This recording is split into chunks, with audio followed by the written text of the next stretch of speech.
Every once in a while, a new tool shows up that does more than just add a new button or a new feature. It completely changes the map we use to do our work. And today, we're going to explore one of those huge shifts, a fundamental change in how we navigate the way we create digital products.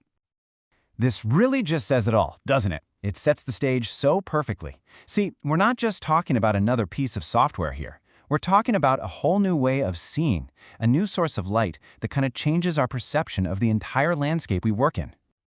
So what exactly is this shift? Well, for decades, our work has really been about drawing maps, right? Creating these beautiful, abstract pictures of a product. But now we're moving into a world where we get to shape the terrain itself, the living, breathing product right in front of us. Okay, so let's break this down with a metaphor. For years, we've used tools like Figma, and that's kind of like creating a perfect, static blueprint of a lighthouse. It's detailed, it's gorgeous, but it's not the actual lighthouse. The new model, with tools like Cursor, is totally different. It's like you're controlling the actual beam of light from that lighthouse. You're seeing in real time how it sweeps across the sea, and you can adjust it in an instant. And this jump from the map to the actual terrain, it has a massive impact on our day-to-day work. It's really signaling the end of an era where that static mock-up was the center of our whole universe. So, in the old world, our mockups were the map. And look, they were incredibly helpful, don't get me wrong, but they were always one step removed from reality. I mean, a picture of the product is simply not the product. And that little gap between the two, that's where all the miscommunication, the delays, the headaches, that's where they're born. But this new world, it lets us work directly on the terrain. Instead of just drawing a picture of a button, you're editing the actual button live in the application. You're no longer just sketching out possibilities, you're actually shaping reality. And this right here, this is the crucial point. This idea of executable requirements. This is a huge, huge shift. Think about it. A requirement is no longer just a line of text in a document that you hope gets translated correctly downstream. Now, it's a working, testable state of the product that you can see, you can touch, and you can validate right there on the spot. So how does this magic even happen? Well, it's through a new kind of visual editor that's built right into the browser.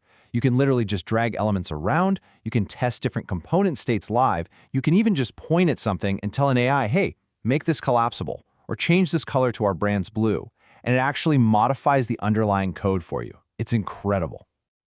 Now, this kind of technology, it doesn't just change the workflow. It actually carves out a space for a whole new kind of role.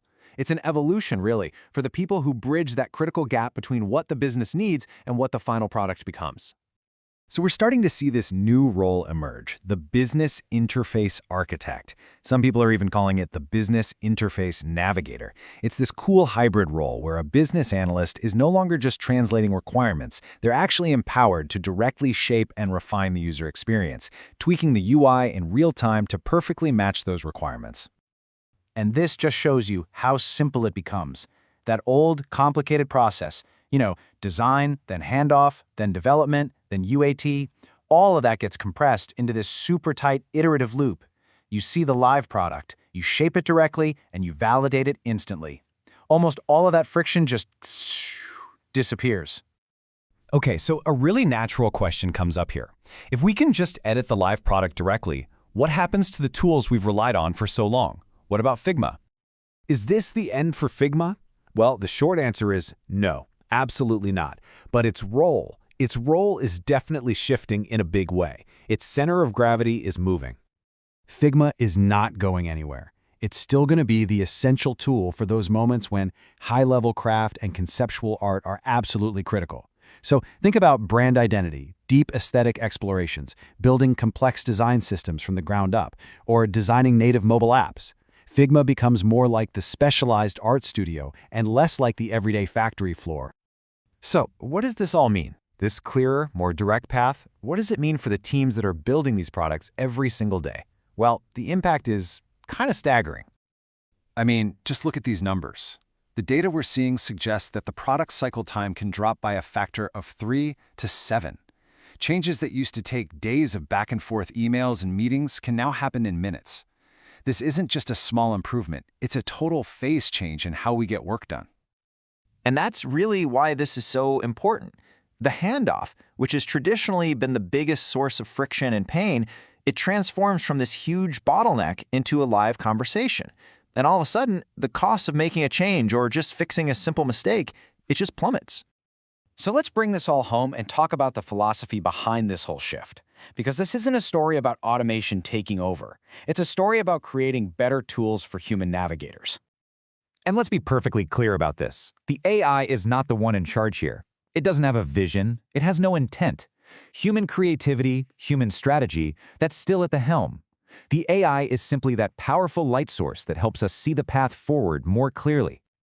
It's such a beautiful way to frame it, isn't it? The AI isn't the captain of the ship. It's not the one making the decisions. It's a companion. It's like a powerful lens or a wave of light that extends our own senses, letting us see farther and navigate with so much more confidence and precision. And so this is the thought I really want to leave you with. The future of product work isn't automated, it's illuminated. We aren't heading toward some future where our creative work just disappears. We're moving toward one where our ability to create is amplified, where that friction between an idea and reality just dissolves, and where our work is, finally, illuminated.